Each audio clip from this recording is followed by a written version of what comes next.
नमस्कार मित्र हो. मी LIC agent Popatrao Dhaygude. Monday motivation चॅनलमध्ये आपलं मनापासून खूप खूप स्वागत आणि तुम्ही एवढे चॅनलला खूप सपोर्ट करताय त्याबद्दल मी खूप खूप तुमचा आभारी आहे. आज आपण बोलूया व्यायामाबद्दल.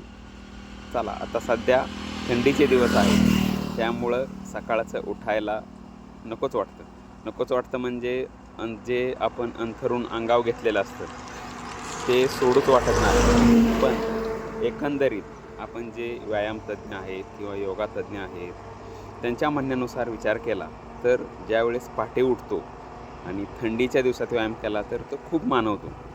तुम्हाला जे माहीत असेल ते तुमच्यानुसार तुम्ही प्राणायाम करा. कमीत कमी चालण्याच्या 8,000 ते 10,000 स्टेप करा, म्हणजे तुमची तब्येत मेंटेन राहील.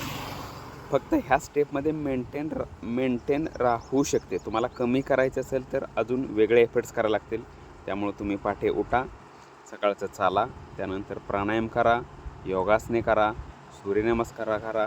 तुम्हाला जे जमेल ते करा. पण आयुष्यात व्यायाम खूप महत्त्वाचा आहे. आपले इंटरनल ऑर्गन्स असतात ते प्राणायामानं खूप ताकदवर आणि बळकट होतात. त्यामुळं तुम्ही व्यायाम नक्कीच कराल. व्यायाम करण्यासाठी तुम्हाला खूप खूप शुभेच्छा. धन्यवाद.